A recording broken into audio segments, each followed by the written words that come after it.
Béni soit l'Éternel. On va continuer parce qu'on n'avait pas terminé, on va continuer à parler d'être un vrai disciple de Jésus-Christ. Mais avant de parler de cela, nous allons prier. C'est notre premier jeudi de l'année. Nous allons prier dans l'Homme 119 que nous connaissons, verset 11.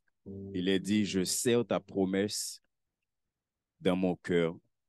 Dans d'autres versions, c'est je serre ta parole dans mon cœur afin de ne pas pécher contre toi. Afin de ne pas pécher contre toi. Nous allons prier, nous allons prendre le temps dans la prière, prier le Seigneur pour que tout au long de l'année, que la parole de Dieu puisse agir dans nos vies. Nous allons prier pour que tout au long de l'année, quand nous allons entendre la parole, que la parole agit en nous, que la parole puisse nous transformer de l'intérieur. Vous savez, nous avons besoin que la parole nous transforme de l'intérieur et après, ça va jaillir sur l'extérieur. Vous savez, un enfant de Dieu qui fait n'importe quoi, c'est parce que la parole de Dieu n'agit pas en lui à l'intérieur.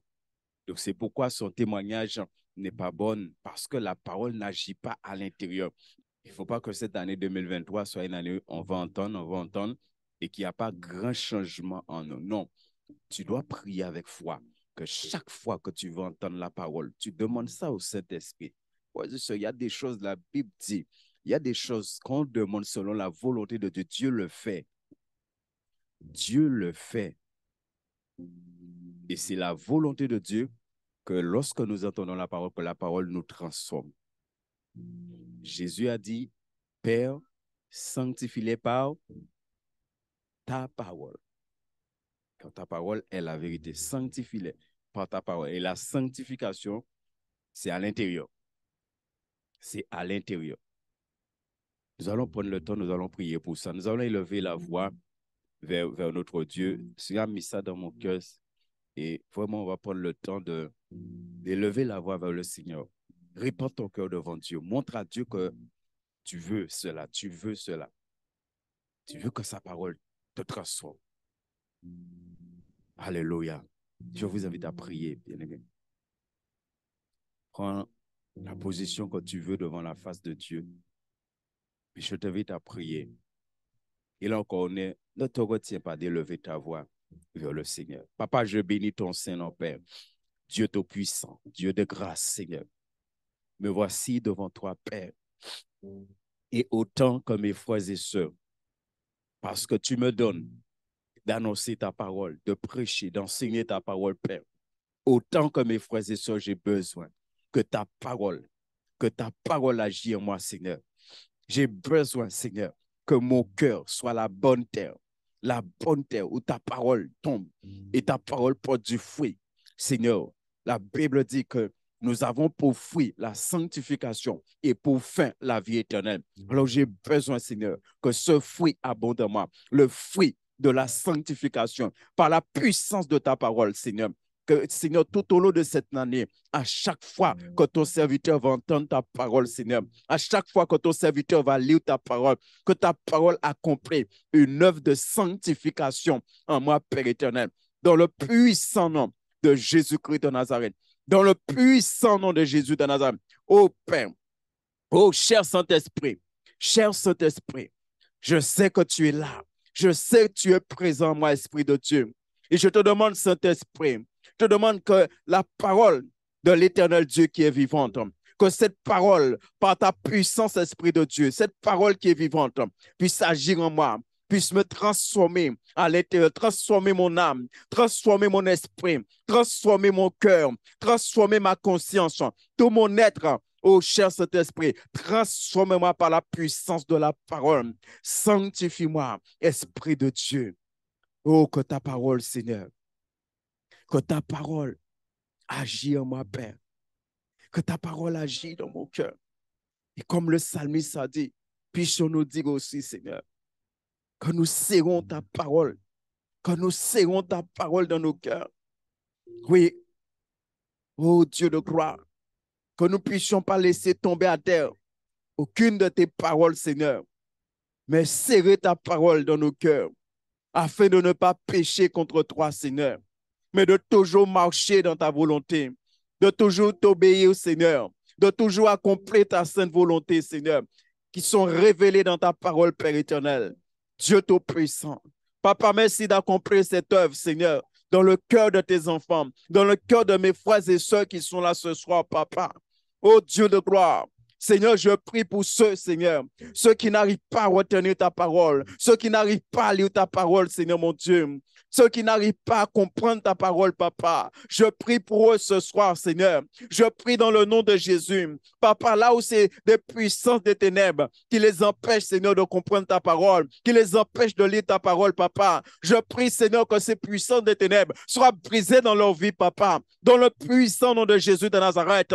Que cela soit brisé en eux, Papa, au nom de Jésus-Christ. Et que, Père,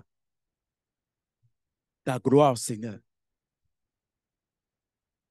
parce que Jésus est la parole. Il a été dit, nous avons contemplé sa gloire. Nous avons contemplé sa gloire. Oui, que nous puissions contempler la gloire de ta parole en nous, c'est Alléluia. Que nous puissions contempler la gloire de ta parole en nous, Seigneur. Ô Dieu Tout-Puissant. Et que ta parole fasse de nous des serviteurs, des servantes de Dieu, remplis de la gloire de Dieu. Et dans nos vies, et même nos visages puissent refléter ta gloire. Éternel Dieu Tout-Puissant, je bénis ton nom, Seigneur. Merci pour ta grâce. Merci, Seigneur. Merci de bénir ton peuple. Merci de bénir chacun de nous, Seigneur. Et que vraiment, Seigneur, nos vies, Seigneur, nos vies puissent te glorifier. Alléluia. Nous sommes les porteurs de ta parole, Seigneur. Oh, sois béni, Père. Sois loué, sois glorifié au nom de Jésus-Christ. Amen. Amen. Alléluia. Béni soit l'Éternel. Dieu est bon. Merci, Jésus. Alléluia. Merci, Seigneur. S'il y a des malades à la fin, le Seigneur a mis ça sur mon cœur. Si vous voulez qu'on prie pour vous, on va prier pour vous. Que Dieu puisse faire grâce. Alléluia. Merci, Seigneur. Alors, j'espère que, même s'il y a eu cette coupure, mais que vous n'avez pas tout oublié de ce que nous avons vu, de ce qu'est un véritable disciple de Jésus-Christ. Et je dis bien un véritable disciple de Jésus. Pour ceux qui ont suivi, j'espère que vraiment vous avez retenu les choses. Et non seulement retenu, mais la chose la plus importante, c'est... Hein? Voilà. Il faut être plus empressé de Dieu cela. Hein? La chose la plus importante, c'est de mettre en pratique. Quand tu entends, Dieu veut te voir mettre en pratique. Je prendrai toujours cet exemple que j'ai déjà pris à maintes reprises. Jésus a dit à Pierre, va là-bas et faire quoi? Jette. Voilà. Et Pierre a dit à Jésus, il a mis un et il a été, béni soit l'Éternel. Et ce qui est bien avec la Bible, on te dit même combien de poissons il a pris. Dans les 135, il met seulement tout comme ça, mais 5. Et on te dit que jamais ils ont pris des poissons aussi. Est-ce que vous vous rendez compte? Ça dit jamais ils ont été aussi bénis. Ça dit, dans ça, il y a beaucoup de choses. Hein? Jamais ils ont été aussi bénis. C'est pourquoi un enfant de Dieu dont la vie est bénie, c'est un enfant de Dieu qui met en pratique la parole. Ce n'est pas quelqu'un qui écoute, quelqu'un qui met en pratique. Quand tu mets en pratique, il y a une bénédiction qui descend sur toi automatiquement. Tu n'as même pas besoin de prier. la bénédiction descend. Merci Jésus. Je rappelle que nous sommes en étude biblique. Ce n'est pas un enseignement, c'est une étude biblique. Étude biblique, on partage. On n'attend pas que quelqu'un vienne et parle, on partage. Alléluia. Alors, qui peut me dire c'est quoi un disciple? De tout ce qu'on a vu, ceux qui étaient là au début. Hein? Vous avez bien jeûné, bien prié. On continue à travailler.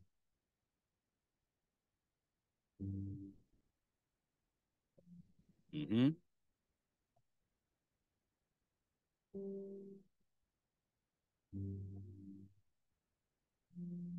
Mhm. Yes. Tu as fait ça? Je m'efforce. Il faut que j'en arrive. Faut que j'en arrive. Béni soit l'Éternel. Yes. Quelqu'un d'autre?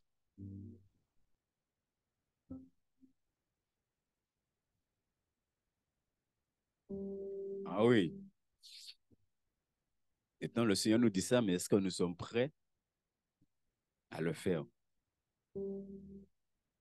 Moi, des comptes faiseurs, il te dit que tu dois haïr papa, maman, frère, soeur, femme, enfant, si tu veux être disciple de Jésus. Et si tu ne fais pas ça, tu ne peux pas être disciple.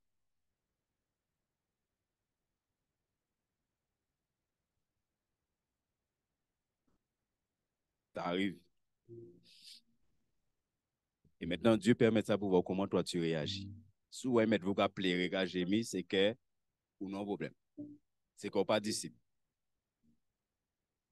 J'ai vécu ça. Hein. Vous savez, je vais toujours dire ça. Moi, je parle de ce que je connais, ce que j'ai vécu. J'ai vécu ça. Ma plus grande sœur, qui était une mère pour moi. Ah oui. On dit, bon, Dieu, quand mettre les meilleurs. Quelques mois après, elle est revenue.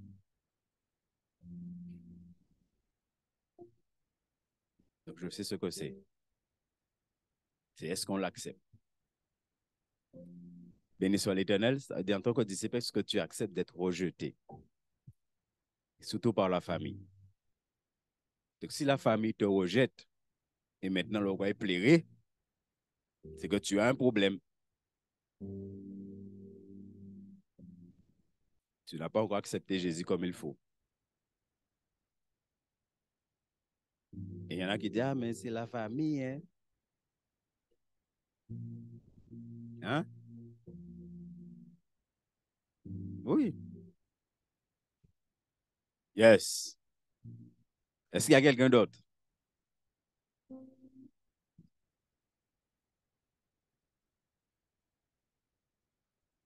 Béni soit l'Éternel. 2 Timothée 4, 5. Normalement, Dieu vous a béni pendant le temps de jeûne. Il ne faut pas que vous soyez comme en 2022. Hein? 2022, on pas qu'à parler. En 2023, il faut parler. Hein? N'oubliez pas, on a fait un renouvellement d'alliance. Hein? Ça veut dire qu'on n'est plus pareil. Hein? Hein? On va parler d'un certain nombre de choses ce soir. Après, on va revenir, parce qu'on n'a pas fini, hein, concernant les évangiles, de voir des choses qui les sont dites précisément sur les disciples. On va un peu changer ce soir. Alors, il est dit, mais toi, sois sobre en toutes choses, supporte les souffrances, fais l'œuvre d'un évangéliste, remplis bien ton ministère. Il y a 3 choses qui sont dites pour les disciples ici. Quelles sont les 3 choses?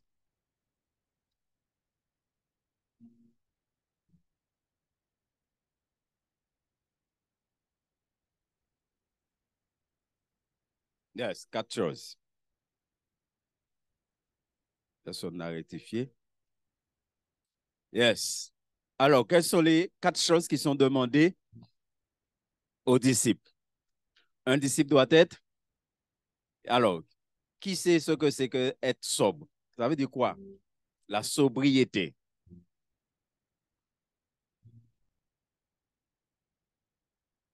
Hein? Véatif. Seigneur dit véatif. Quoi encore? Qu'est-ce qu'on peut dire encore? D'être sobre, prudent, vigilant. Maintenant, il dit, sois sobre. Hein? Ça veut dire quoi en toute chose? Oui, toute chose et toute chose. Maintenant, toute chose et toute chose, ça veut dire quoi? Oui, mais ça veut dire quoi? Discerner à tout moment. Oui, mais ça veut dire quoi? Sois sobre en toute chose. Qu'est-ce que vous entendez par toute chose? Oui, c'est vrai, c'est d'être vigilant, c'est faire preuve de discernement, mais en quoi? Tu dois être vigilant en quoi? Tu dois faire preuve de discernement en quoi? Hein? Tout ce qui peut nous arriver, c'est quoi? Moi, je veux que vous entrez dans les choses. Parce qu'il te dit d'être sobre en toutes choses. Si tu ne connais pas les toutes choses, comment tu vas faire pour être sobre en toutes choses? Comment tu vas... Par exemple, quand tu manges, Dieu te dit qu'il faut être sobre quand tu manges. Hein? Donc, ça veut dire quoi? Quand tu manges, tu dois être sobre. Là, le parfum, mais on fouet. Des faiseurs bien ouverts pour voir ce qu'on va manger. Si ils ont ouvert, on fouet, le gars doit manger bon mouche. Non, mais je suis obligé de vous donner les choses pour que vous compreniez. Parce que vous avez dit, moi, oui, discernement, putain. Mais ça veut dire quoi en toute chose? Il te dit d'être sobre en toute chose. Ça veut dire, si tu n'es pas sobre en toute chose, il y a un problème. Vous marchez par l'esprit, ça c'est clair. Si on ne marche pas par l'esprit, on ne peut pas être. Moi, c'est en toute chose, là, je veux que vous m'expliquiez. J'ai pris un exemple pour vous, le repas. Eh bien, prenez des exemples pour moi, en toute chose. Hein? Voilà, ça, c'est un domaine. Il faut être sobre en parole. Hein? Donc, ça veut dire quoi? Être sobre en parole.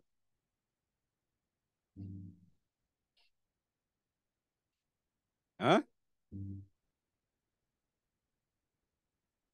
Pourquoi ça se perd? Parce que nous, pas l'eau, eh bien, la Bible est claire, celui qui parle beaucoup, celui qui parle beaucoup. Voilà. Et il y a d'autres versions que je préfère, pêche beaucoup. C'est même pas, ne manque pas de péché, mais celui qui parle beaucoup, pêche beaucoup. Ce qui veut dire, s'il pêche beaucoup, le fait qu'il parle beaucoup, ça veut dire qu'il n'est pas. Est-ce que vous comprenez? Ben, sobre là, c'est pas hébreu, mais. Hein? Là, c'est la sobriété. Il y a un mot qu'on n'a pas employé, mais qui vient dedans, la claire. Quelqu'un qui est sobre. Qui toujours dit ça. Encore une fois, hein, on faut en boire toute vie, moi, boire des fois. La maman, moi, on boire bon boire la même. Donc, on est camionnette. C'est ça qu'on est camionnette. Eh bien, on donc fait patronel, on boire bon, on camionnette arrêté, on sauté sans toucher boire camionnette là. Vous avez compris, nous? Là, il a arrêté à monter derrière sans toucher boire camionnette. On pas monter pied comme ça, hein. Moi, il sauté en camionnette. Tellement de sous. Quand on n'est pas sobre, on fait n'importe quoi. On parle n'importe comment. On se comporte.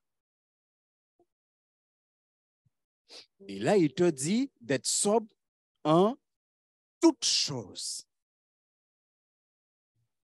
Ce qui veut dire que Dieu regarde, est-ce que le disciple, il est sobre en toutes choses? Ça veut dire le vrai disciple, il est sobre en toutes choses. Je prends un exemple. L'argent. Vous pouvez faire course. C'est 10 bitons brisés. On peut prendre 15. Bon, c'est là, ça sont difficile parce que le bitons augmenté. L'homme, il brise 10, mais on peut prendre 5. Parce que tout bit augmenté. Ouais? Mais avant tout bit augmenté. Vous c'est 10 sous brisé, hein?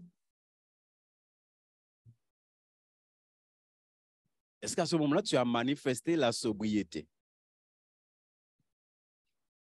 On n'a pas le discernement. Est-ce qu'à ce moment-là, tu as discerné les choses? Et je répète encore une fois, hein, quand tu vas faire les courses, il faut prier avant. Hein, pour que ces démons-là, il y a un magasin là, pas faut acheter, puisque ça doit être acheté.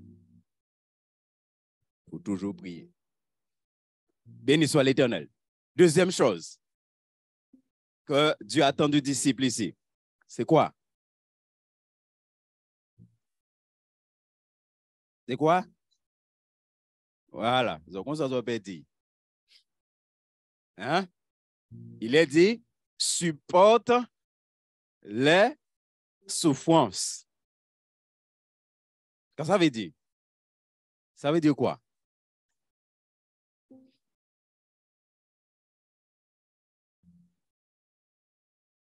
Hein?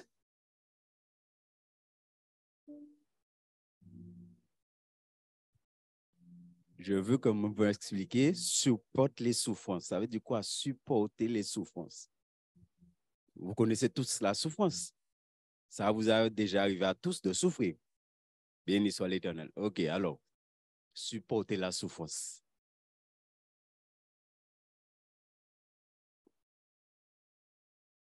Les autres gars dit, hein? Première chose, ne pas se plaindre. Hein? Tout le monde a des oreilles? Ne pas se plaindre. C'est-à-dire, si tu te plains,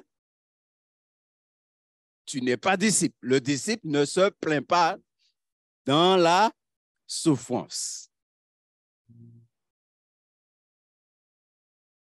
Béni soit l'Éternel. Juste une question, on est loin. Est-ce qu'il y a une différence entre accepter et supporter?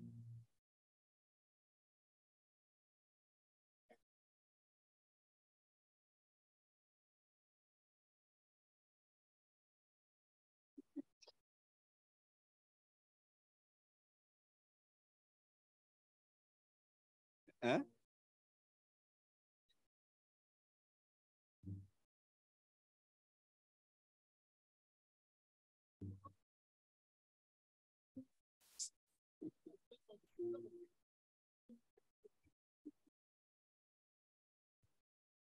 Ah. Qu'est-ce que tu as dit, Sonia? Il faut accepter pour supporter. Ça veut dire qu'on ne peut pas supporter sans accepter.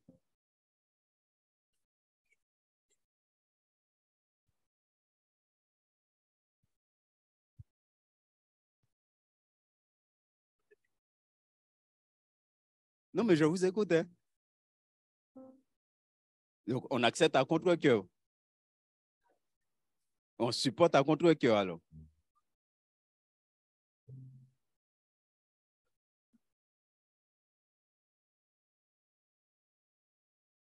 Hein? Si on accepte, c'est qu'on a supporté.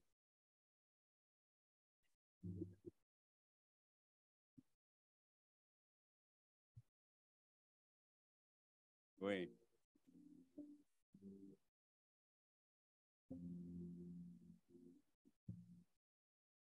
Quand une femme accouche, elle accepte ou elle supporte? Quand on dit franchement, très bien.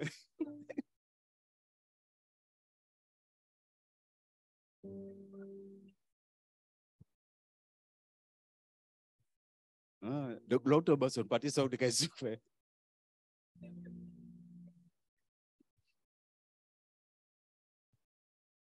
On accepte à l'aveugle. Combien de femmes ont accepté à l'aveugle?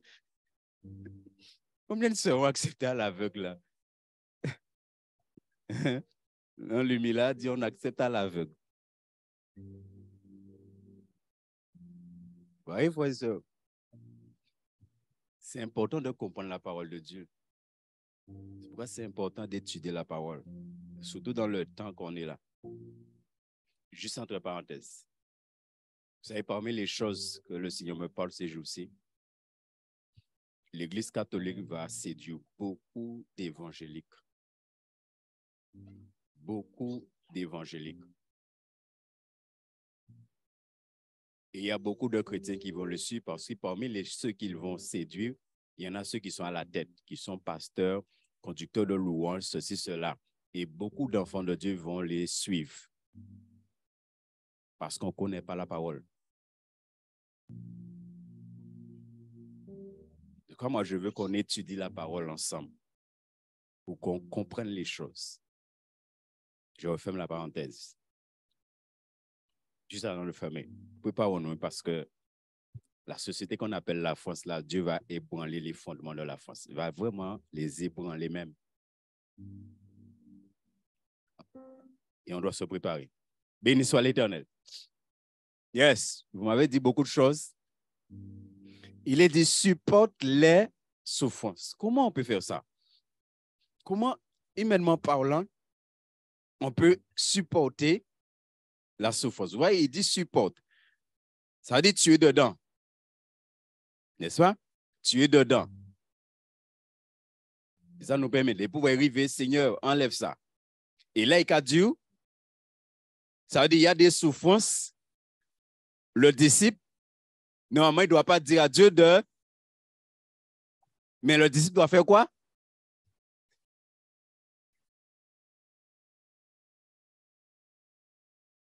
Non, est-ce que vous avez compris? Parce qu'il te dit de supporter. Le faux Jean, ils ont un caractère insupportable. Hein? Qu'est-ce que je dis à Dieu?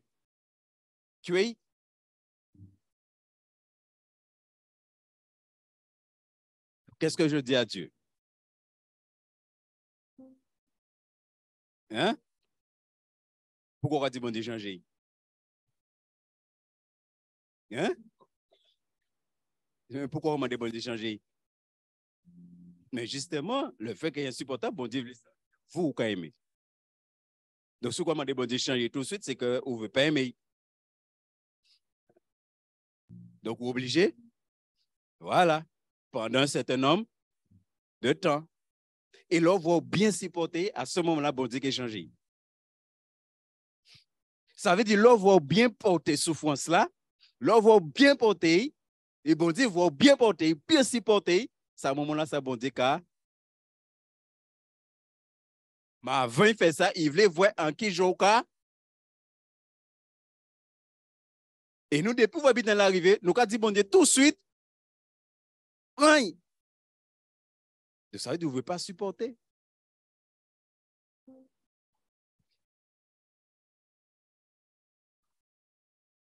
Est-ce que nous comprenons, frères et sœurs?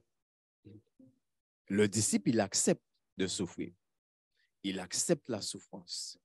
Et il supporte la souffrance. Ça veut dire que le disciple doit avoir une capacité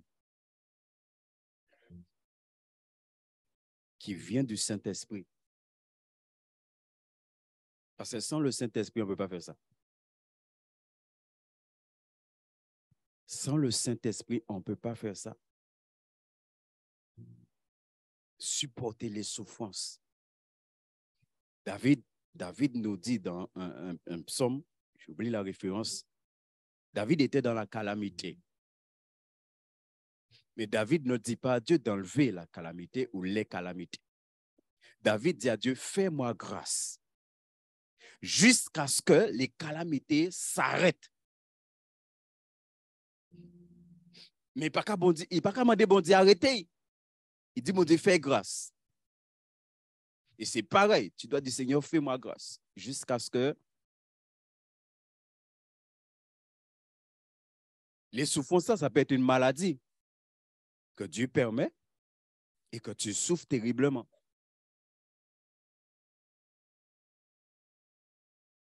Et Dieu voit comment tu supportes la souffrance là. Maintenant, dans le mot supporte ou supporter, il y a quel est ton degré d'amour pour Dieu? Parce que si tu n'aimes pas Dieu, tu auras du mal à supporter les souffrances. Si tu n'aimes pas Dieu, comme Dieu te demande de l'aimer. Troisième chose, il demande en tant que disciple, faire quoi? Yes, ça veut dire quoi? Faire l'œuvre d'un évangéliste.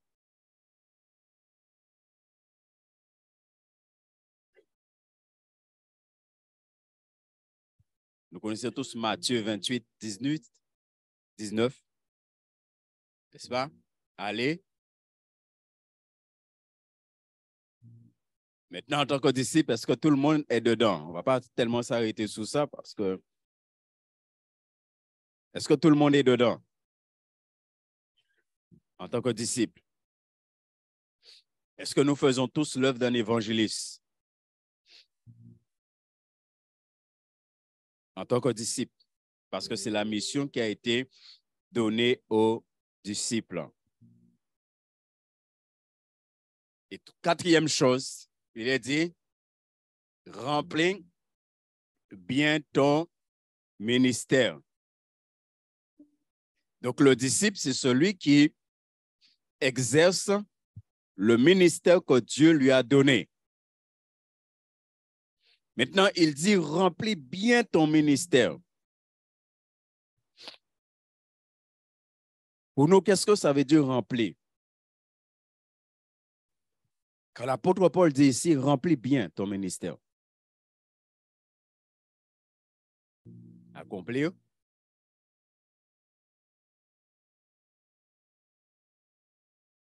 Est-ce qu'on peut mal exercer son ministère?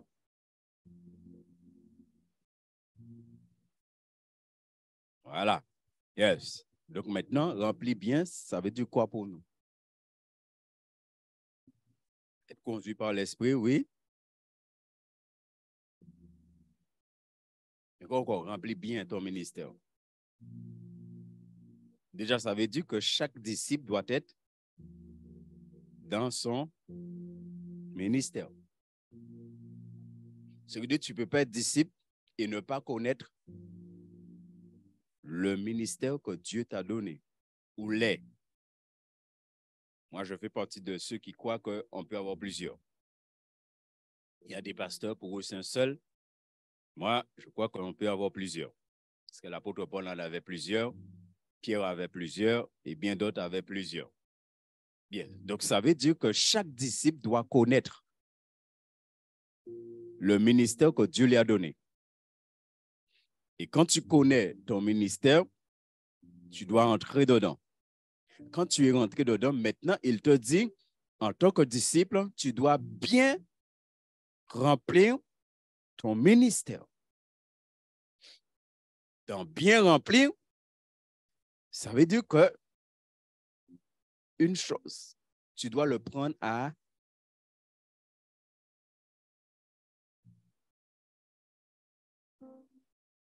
ce qui veut dire pas de négligence, pas de nonchalance, pas de légèreté. C'est ça, remplir bien son ministère. Et comme on a dit, ça veut dire que le ministère est fait par l'esprit. Il ne doit rien avoir de la chair, aucun fonctionnement charnel. Vous savez, juste quand on est dans le ministère, et ça, c'est tout l'effort qu'on doit faire, on doit vraiment faire attention que la chair n'intervient pas. chaque enfant de Dieu qui est dans le ministère, il doit vraiment, vous voyez, tout à l'heure, on a parlé d'être sobre. Il doit vraiment faire attention que la chair n'intervient pas. Je prends un exemple. Tu es dans le ministère. Tu es dans le ministère. Je vais prendre mon exemple, par exemple. J'ai prêché et à la fin, on m'a venu, il bon coup massu. Vous connaissez ton coup massu? Hein? Bel coup massu. Ah oui, quand vous racontez là, qui bêtise, vous racontez la bitin. Bon parole. Comment tu réagis? Est-ce que tu vas réagir avec l'Esprit de Dieu ou est-ce que tu vas réagir charnellement?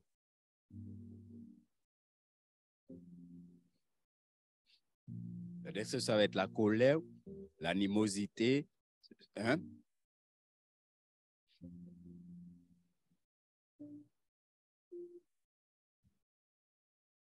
Est-ce que vous comprenez? Il y a une fois qui a été prêché dans une église et il a pris le verset de Romains. Toutes choses coopèrent au bien de ceux qui aiment Dieu. Quand il a fini de prêcher, Dieu a permis qu'il tombe, sa voiture est tombée dans un petit caniveau. Et puis, il y a un frère de l'église qui passe, il dit à mon frère, toutes choses concourent au bien de ceux qui aiment Dieu. Et le prédicateur lui a dit, je ne vois pas en quoi ça compte.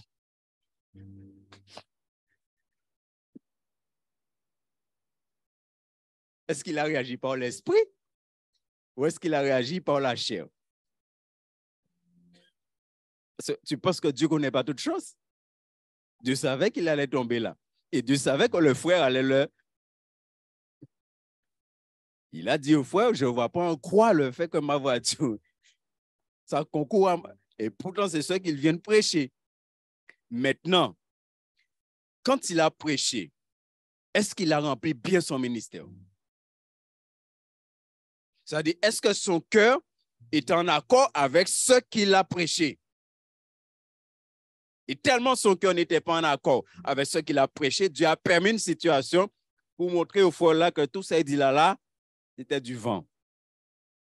Est-ce que vous comprenez?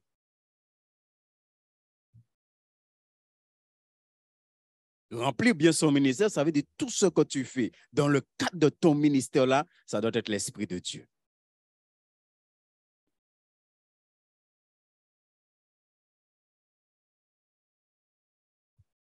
Béni soit l'Éternel.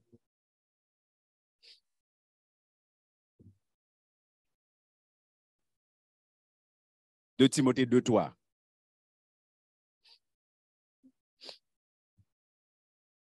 Par rapport à ce verset, et on prendra Acte 9:16 aussi. On est en train de parler du vrai disciple de Jésus-Christ. Il faut essayer, beaucoup de gens disent qu'ils sont disciples de Christ. Mais quand tu regardes la Bible, de ce que la Bible dit des disciples, là, Timothée, il était un disciple de Christ. On revient sur la souffrance. Il dit, souffre avec moi comme un bon soldat de... Voilà. Un disciple, il est un...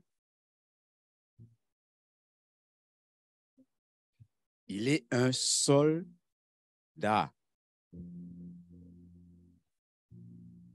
Quand on dit il est un soldat c'est qui?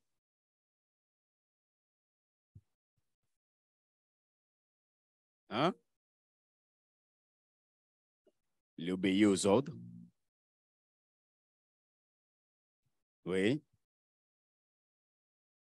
Il est au service. Quoi encore?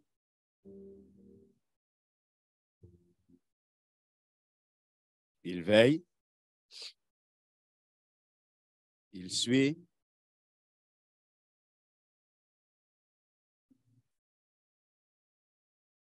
Qu'est-ce que tu as dit, Isabelle? Il suit les ordres, oui.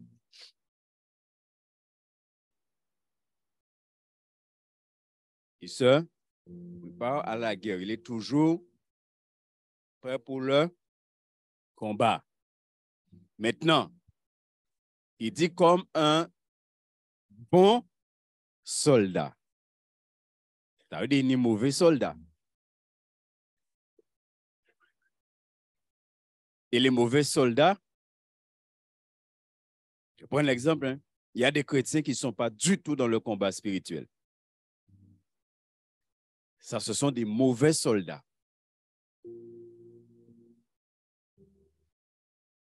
Un vrai soldat, un bon soldat, il combat pour son maître.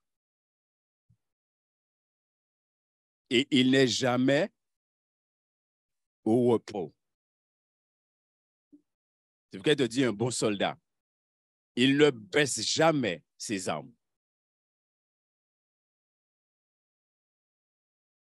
Vous savez, aujourd'hui, l'Esprit de Dieu me faisait comprendre. Il était dans la voiture. Et puis, tout d'un coup, ce verset est venu. Le diable rôde comme un lion rougissant. Et ce que l'Esprit de Dieu est en train de me faire comprendre, par rapport à beaucoup de chrétiens, on connaît tous ce verset, n'est-ce pas? Que le diable rôde. Mais le diable, c'est qui? Et l'Esprit de Dieu me dit, regarde comment, quand COVID est venu, tout le monde courait mettre masque. Tout le monde était peur, même des chrétiens étaient peur. Pourquoi? Parce que COVID égale maladie, maladie égale mort. Donc, tout le monde était peur COVID. N'est-ce pas? Même les chrétiens. Parce que COVID, c'est un danger. Je vous donne ça comme l'Esprit de Dieu m'a expliqué. COVID, c'est un danger pour nous. Est-ce que le diable, c'est un danger pour toi?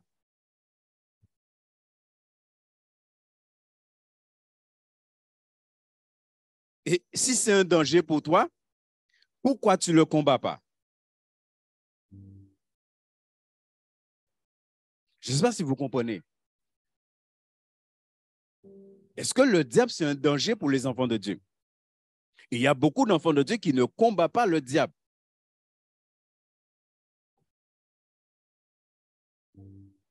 Et il te dit là, comme un bon soldat de Jésus-Christ.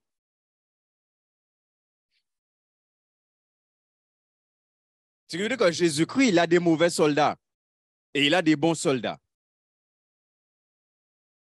Oui, il y a des mauvais disciples et il y a des bons disciples. Il y a des disciples obéissants et il y a des disciples rebelles. Mais il te dit comme un bon soldat de Jésus-Christ. C'est-à-dire le soldat là, il a une autorité.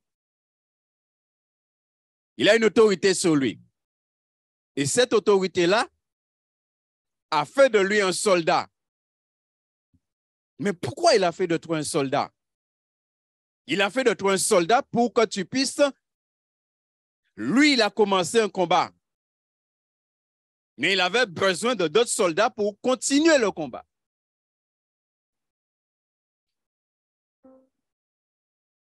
Je vous disais, il y aura des surprises au ciel.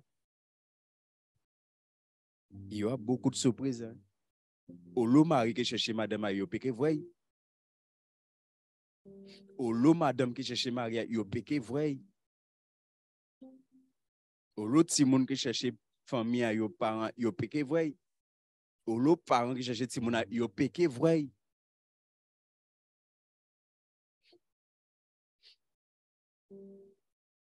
Frères et sœurs, en tant que disciples, nous devons obéir à la parole. On n'a pas le choix.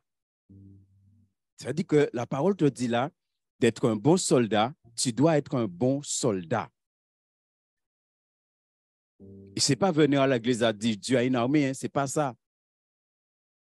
Ce n'est pas venir à l'église et chanter Dieu a une armée. Non, il faut que tu sois en guerre matin, midi et soir. 24 heures sur 24. Il faut que tu sois en guerre parce que le diable rôde 24 heures sur 24.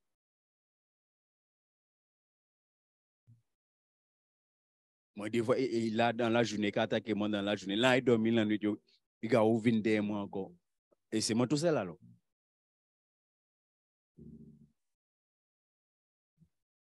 Des fois, après sommeil, il y a une gavini.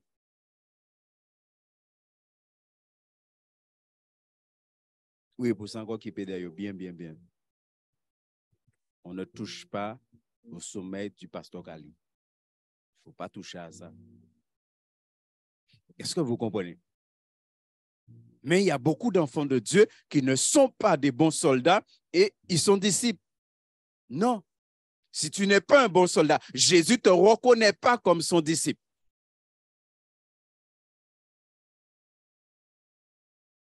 Ça veut dire que si tu ne combats pas le diable, si tu ne combats pas les puissances des ténèbres, tu n'es pas disciple de Jésus.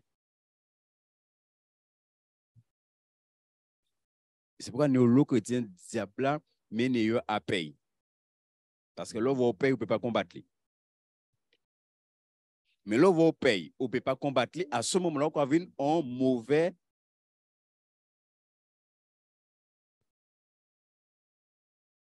Est-ce que nous comprenons ça? Acte 9, 16.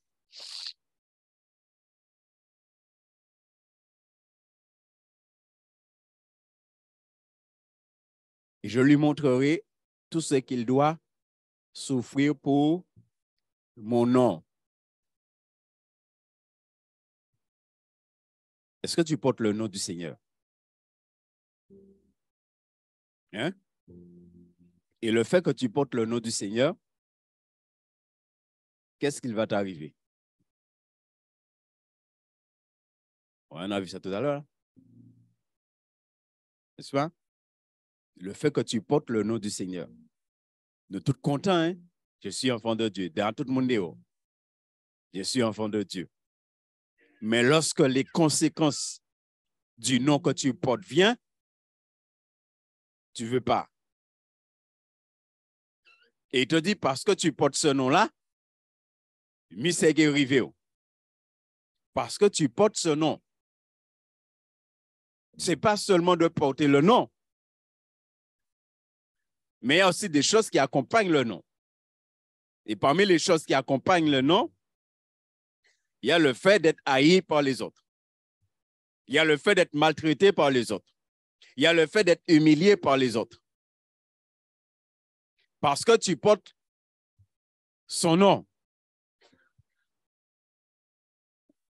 C'est pour ça que quand tu dis à Jésus ou quand tu dis à Dieu, merci de m'avoir donné ton nom, il faut savoir dire.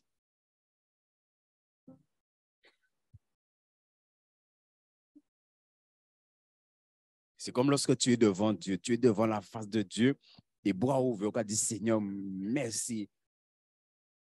Parce que tu m'amènes à t'aimer, parce que je t'aime, Seigneur. Ah. Le Seigneur, il te dit très bien. Et après, il regarde devant qui j'ai aimé. Béni soit l'Éternel. Est-ce que nous sommes tous disciples de Jésus? Est-ce que nous sommes tous des bons soldats de Jésus? Est-ce que nous portons tous bien le nom du Seigneur?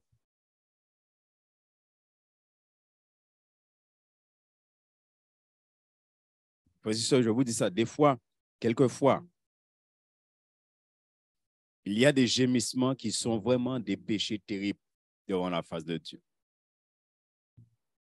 Je ne suis pas en train de dire que quand tu souffres, Dieu ne comprend pas parce que Jésus est passé par la souffrance. Il sait très bien ce que tu vis. Il est passé par là. Mais si tu regardes bien, à aucun moment tu vois Jésus gémir. À aucun moment tu vois Jésus gémir. Et même dans le jardin de Gethsémane, il dit à son papa que ce ne soit pas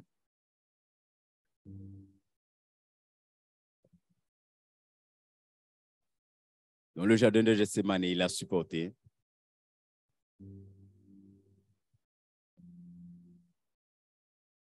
Yes, 1 Thessaloniciens 3. L'heure avance rapidement. 1 Thessaloniciens 3, versets 3 et 4.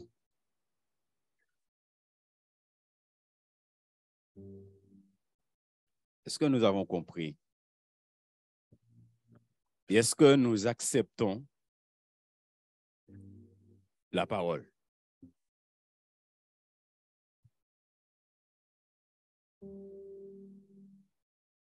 Il est dit, afin que personne ne fût ébranlé au milieu des tribulations présentes. Afin que personne ne fût ébranlé au milieu des tribulations présentes. Il parle d'être ébranlé. C'est-à-dire que le disciple de Jésus, normalement, il est inébranlable. Et quelle que soit la situation, quel que soit ce qui peut se passer, le disciple ne doit pas être ébranlé. Et surtout ébranlé dans sa foi. C'est pourquoi il te dit, afin que personne ne fût ébranlé au milieu des tribulations. Il te dit au milieu des tribulations. Ça veut dire quand tu te trouves dedans, en tant que disciple, tu dois rester debout dans la foi. Ta foi là doit pas être ébranlée parce qu'il y a la tribulation. Tribulation, c'est beaucoup de problèmes, beaucoup d'épreuves, beaucoup de ceci, de cela. Ces choses, frères et sœurs, qui nous amènent. Vous savez, en tant qu'enfant de Dieu, le problème aujourd'hui, c'est que nous sommes tellement fragiles. Nous sommes tellement fragiles. La plupart d'entre nous, nous sommes fragiles dans la foi. Et c'est pourquoi un rien nous ébranle.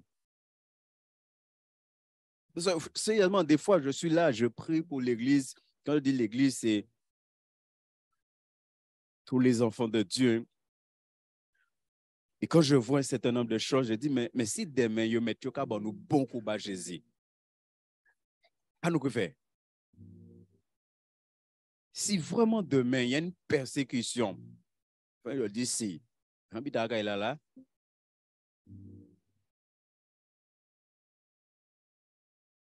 les catholiques, les musulmans et Yojaka fait réunion secrète. Je pense que c'est de dire ça.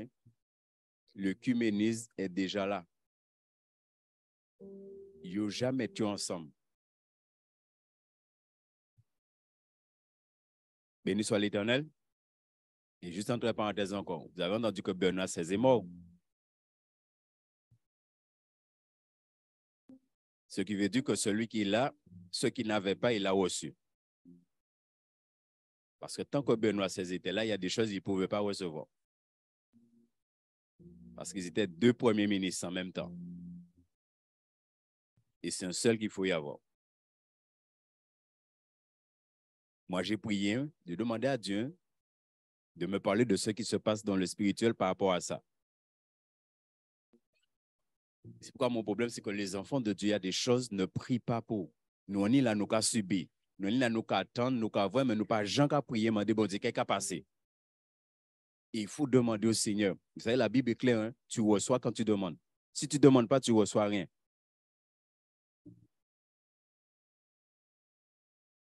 Il a reçu quelque chose en plus de ce qu'il avait déjà.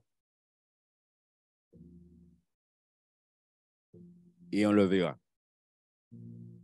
Je vous ai déjà dit, hein, le Seigneur m'avait révélé depuis autant de Jean-Paul II que celui qui est là, il va faire beaucoup de mal à l'Église. Il y a une puissance de séduction là qui va sévir là. Je vous dis, même des évangéliques là, ils ont retourné au village, à l'Église catholique.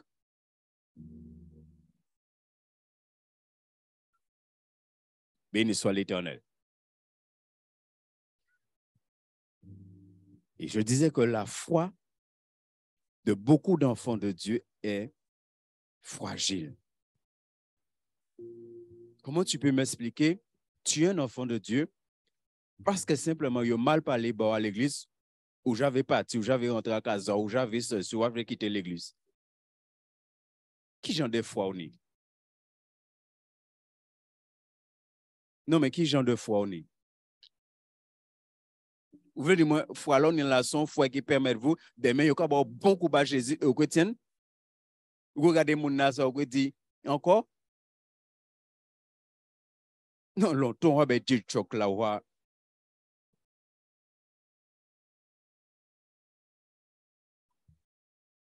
Non, il faut qu'on soit logique, hein. Non, faut dire, moi, il est capable de lever fois et 10 fois la demain, il peut venir après 15 ans, après tout son et dit, hein, en cas, il peut faire pas moun. Mon frère, hein? Il dit, moun pas manger 15 ans, moi. Et Bible a dit, il y en a beaucoup qui ont accepté qu'on leur prenne leur bien. Faut que si on ne rentre pas dans ça là, je vous dis ça, on sera dans un problème, frères et sœurs. On sera dans un problème. Demain, on peut prendre nos biens, on peut prendre tout ce qu'on a. Nous pouvons vivre les mamelles. Là, il y a des cartons, achetons un petit temps, mettre à gaz toujours. En plus, qu'on a il y aura une tente familiale. Hein? Oui, des chambres. Il y a une petite cuisine devant. Nous pouvons vivre à lui. On ne sait pas. Mais si, parce qu'il te dit que, afin que personne ne fût ébranlé au milieu des tribulations présentes. Il te dit que personne, ça veut dire que tous les enfants de Dieu qui sont disciples doivent avoir la foi inébranlable, quelle que soit la situation, quelle que soit la chose. Et c'est pourquoi ce n'est pas normal aujourd'hui. On dit parole de tout de suite.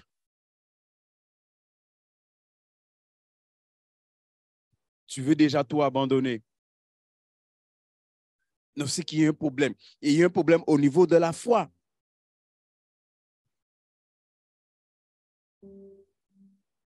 Car vous savez vous-même que nous sommes. Le disciple est destiné à quoi? Hein? Il est destiné à quoi?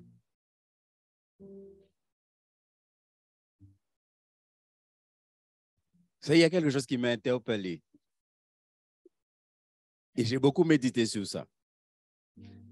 Jésus dit à Pierre, Satan vous a réclamé pour vous cribler. Et Jésus dit à Pierre, non, j'ai essayé de me mettre à la place de Pierre. Jésus est en face de moi et Jésus me parle. Et Jésus me dit, Satan t'a réclamé pour te cribler. Moi, pour moi, quand Jésus arrive là, je dois dire à Jésus, stop. Et que Jésus maintenant dit, mais en quel péché il criblé où? L'un dit, bien, bravo Jésus, c'est bien, je sais tu m'aimes. Est-ce que c'est ce que Jésus a dit à Pierre? Hein? Jésus dit à Pierre, mais j'ai prié pour toi. Mais pourquoi Jésus va empêcher Satan criblé?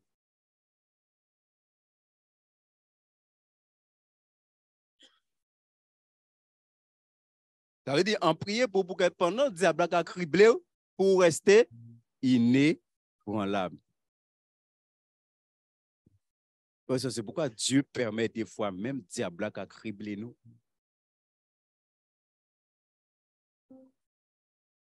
Même diable à cribler nous. Ça, c'est juste là, ce qui m'amène à prier, à faire des prières bien précises pour un certain nombre de choses. J'ai commencé à prier le premier jour, dimanche, lundi, à partir de mardi là, j'ai commencé à chauffer. Bon chauffer là, presque toute la journée. Criblé, bon criblé là.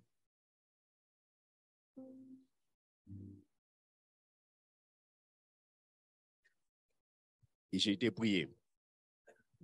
On dit, bon Dieu, on dit, ça bite moi, ça, en PB, c'est bois. En PB, c'est bois. Et j'ai continué. Et c'est là que maintenant Dieu vient et te fait grâce. Parce que Dieu voit, même si le diable a criblé, mais toi, tu restes debout. Tu restes dans la foi. Mais si Dieu voit, parce que le diable a criblé, tout de suite, non. Parce que moi, je sais que Jésus est en train de prier pour moi. Je sais que Jésus est en train d'intercéder pour moi. Bien aimé, il faut qu'on rentre dans ces choses. N'est-ce pas?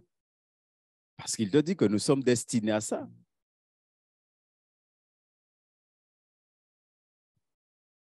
Béni soit l'Éternel.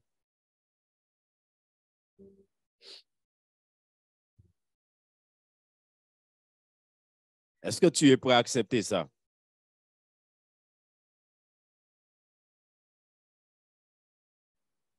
Hein?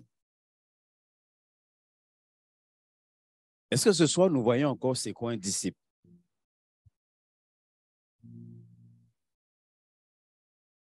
Est-ce que tu veux toujours être disciple de Jésus?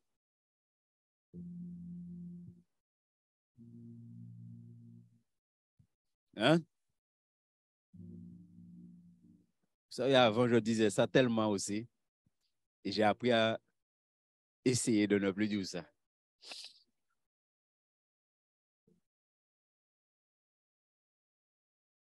C'est une progression, la vie chrétienne. Il y a des choses qu'on peut dire tant qu'on n'a pas compris un certain nombre de choses. Et qu'on a compris un certain nombre de choses, il y a des choses qu'on disait qu'on ne dit plus.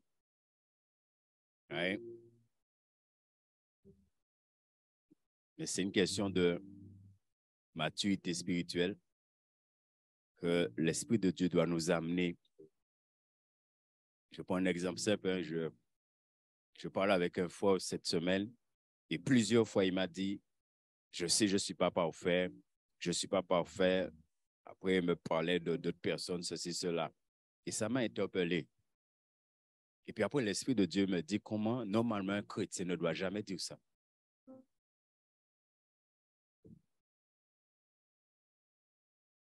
Un chrétien ne doit jamais dire ça. Parce que tu es en Christ. Et le fait que tu es en Christ, tu es parfait. Donc, tu ne dois jamais proclamer sur ta vie que tu n'es pas parfait. Il peut y avoir des choses dans ta vie que tu dois régler. Mais tu dois dire, en Christ, je suis parfait. Mais il y a ça là, je dois enlever ça dans ma vie. Mais quand tu proclames sur ta vie, tu n'es pas parfait, ça attriste le Seigneur. Parce que le Seigneur, il a été à la croix pour toi. Et la Bible dit, soyez donc parfaits, comme votre Père céleste est parfait. Un enfant de Dieu ne doit jamais proclamer ça sur sa vie. Si tu vois des choses, tu dis, Seigneur, voilà, il y a ça. Aide-moi à enlever ça dans ma vie. Aide-moi à sortir dans tel péché, dans telle chose, Seigneur, parce que ta parole me dit que je dois être parfait comme tu es parfait. Et celui qui est parfait habite. Ça dit, comment tu crois que celui qui est parfait habite en toi? Parce que bien aimé, on ne peut pas être disciple sans être parfait en Christ. C'est pourquoi on a vu que la Bible demande tout ce qui peut t'empêcher d'être dans cette vie-là, cette vie parfaite-là. La Bible te dit de renoncer à ces choses-là. Papa, maman, timoun, frère, c'est l'argent. On a vu ça, on a pris le temps de bien détailler les choses. C'est pourquoi la Bible te dit ça. Parce que c'est bien là, c'est qui a posé nos problèmes.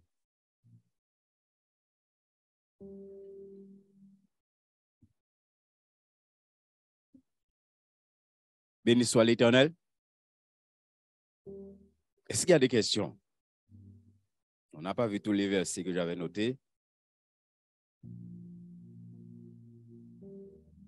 Est-ce qu'il y a des questions? Est-ce qu'il y a quelque chose à dire?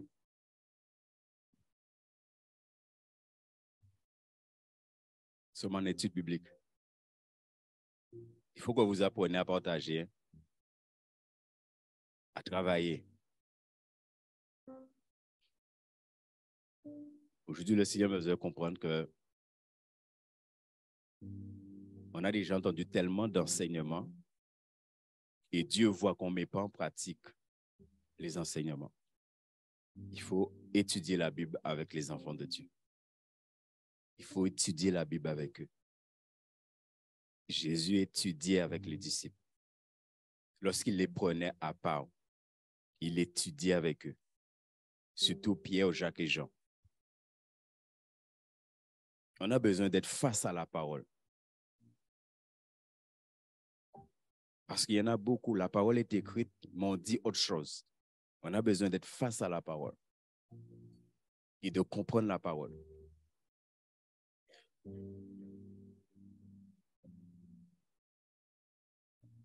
Béni soit l'Éternel.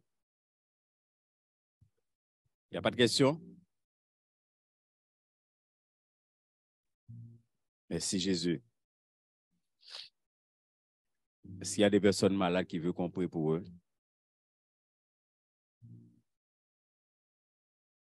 Hein?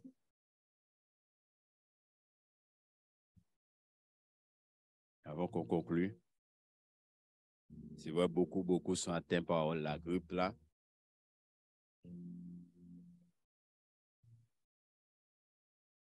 Il faut que l'on prie le Seigneur. Pour ceux qui regardent le journal, vous voyez, on n'entend pas des bonnes choses. Mais ça ne doit pas vous ébranler. Moi, ça fait parce que c'est, même à la radio, je n'écoute rien du tout. Mais bon, de temps en temps, mes oreilles entendent. Apparemment, il y a un variant aux États-Unis là qui fait ravage. Et il y en a un autre en Chine. Merci Jésus. Ok, ben les malades vont se mettre debout, on va prier. Que la grâce de Dieu, même si c'est un tour que tu as, Dieu est capable de l'enlever. C'est Dieu qui décide. Il y a moi qui prie, ou quel que soit quelqu'un d'autre qui prie, et il y a toi qui mets ta foi en action. C'est comme ça fonctionne. Hein? Quelqu'un prie, et toi tu mets ta foi en action. Tu crois simplement que par la foi, que ton Dieu va te bénir, que ton Dieu va agir pour toi. Alléluia. Papa, voici tes enfants, tes fils et tes filles, Père. Seigneur, nous vivons dans ce monde, Père, et nous sommes, Seigneur, ceux que tu as choisis. Et Père, il y a des choses qui peuvent nous atteindre, qui sont dans ce monde. Et Papa, ce soir, je crois que l'Éternel, mon Dieu, est celui qui guérit. Alors, je te demande d'étendre ta main sur tes enfants. Seigneur, là où il y a un microbe, là où il y a un virus, quel que soit ce qu'il y a, je demande qu'au nom de Jésus, que la puissance du Saint-Esprit, que l'onction de guérison descend, Père, sur tes enfants. Dans le puissant nom de Jésus de Nazareth. L'onction de guérison, le feu de la guérison descend sur tes enfants, Père. Dans le puissant nom de Jésus de Nazareth. Et que la puissance du feu de l'Esprit vient brûler, consumer tout microbe, tout virus dans le corps de tes enfants qui sont le temple du Saint-Esprit. Je demande que la puissance de l'Esprit de Dieu sanctifie ce temple, enlève toute maladie, tout microbe, tout virus dans le puissant nom de Jésus de Nazareth. Seigneur, là où tes enfants étaient atteints par cette grippe, Papa, je demande la guérison pour eux, Père, dans le nom de Jésus. Alléluia. Dans le puissant nom de Jésus-Christ de Nazareth. Dans le puissant nom de Jésus de Nazareth. Que tout microbe part maintenant. Que tout virus part maintenant. Au nom tout puissant de Jésus. Alléluia. La Bible déclare, Seigneur, que tu es l'Éternel qui guérit. Que l'Éternel qui guérit agit dans la vie de ses enfants. Que l'Éternel qui guérit étend sa main de guérison et accorde la guérison à ses enfants dans le puissant nom de Jésus. Là où il y a parmi eux, que ce sont des attaques diaboliques, des attaques sataniques, des attaques démoniaques, Seigneur. Là où le diable envoie une flèche de maladie, je viens et je brise cette flèche au nom de Jésus. Au nom de Jésus, je brise toute flèche de maladie qui est envoyée, Seigneur, contre tes enfants. Dans le puissant nom de Jésus, je les brise. Alléluia. Oh Dieu de gloire, que ta grâce, Seigneur, descend. Descend sur tes enfants, Père. Du plus petit au plus grand, Seigneur. Sur les enfants, comme sur ceux en âge avancé. Que ta grâce descend. Que ta grâce les bénisse, Père. Seigneur Dieu Tout-Puissant. Et Père, dans le nom de Jésus, je prie aussi pour ceux qui ne sont pas malades. Je te demande de les garder. Je te demande de les protéger, Papa. Dans le nom de Jésus. Ô Dieu de gloire. Dans le nom de Jésus de Nazareth, Papa. Seigneur, garde-les. Protège-les, Seigneur. Et que ton nom soit glorifié, Père. Au nom de Jésus. Amen. Alléluia. Merci, Seigneur, de nous renvoyer dans nos demeures respectives. Merci de nous garder sur la route de tout incident et accident, Père. Ô Dieu Tout-Puissant. Bénis chacun, Père, et veille sur chacun. Chaque voiture soit imprégnée du sang de l'Alliance. Dieu de gloire, veille sur tes enfants, Papa, dans le nom de Jésus-Christ. Amen.